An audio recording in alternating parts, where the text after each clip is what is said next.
ধন্যবাদ। এমদাস টিউটোরিয়াল। সরকারি কর্মচারীদের এই হায়ার পেনশন অর্থাৎ বেশি পেনশন পেতে হলে কিভাবে আবেদন করবেন এবং কারাই বা এই আবেদনের সুযোগ পাবেন দেখে নিন। হায়ার পেনশন, বেশি পেনশন পেতে 17 লক্ষ আবেদন।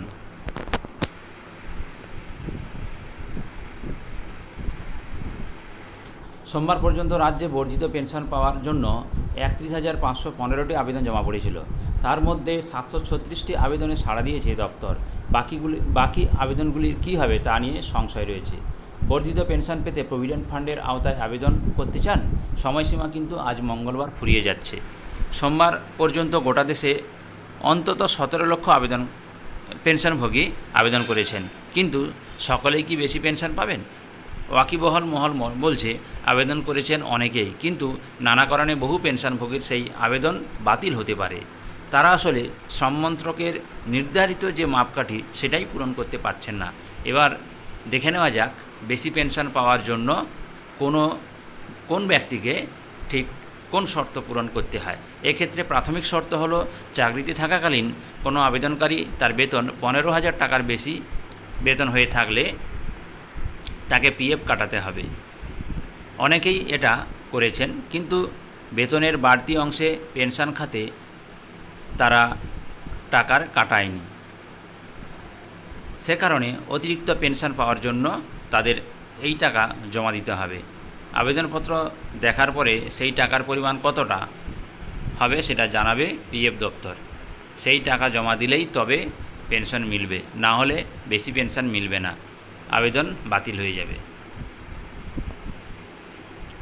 সূত্রের খবর, আগামী 30 সেপ্টেম্বরের মধ্যে আবেদনকারীদের বেতন ও কেওয়াইসির নথি পিএফ দপ্তরে জমা দিতে হবে।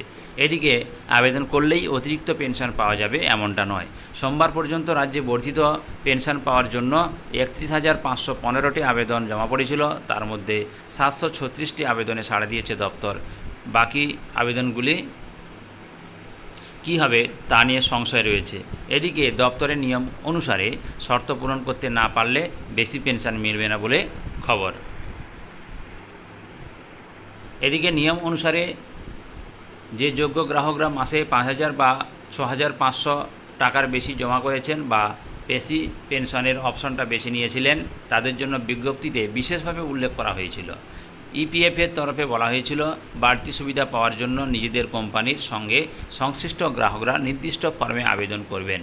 বলা হয়েছিল 1 সেপ্টেম্বর 2014 বা তারপরে যারা অবসর নিয়েছেন বা যারা অবসর নেবেন তাদের জন্য এই উচ্চ পেনশন অর্থাৎ হায়ার পেনশন এই নিয়মটি প্রযোজ্য হবে। ধন্যবাদ, এখানেই শেষ করছি। ভিডিওটি ভালো লাগলে বন্ধুদের সাথে শেয়ার করে নেবেন, আর আপনি যদি প্রথম হন তাহলে চ্যানেলটি সাবস্ক্রাইব করে নেবেন।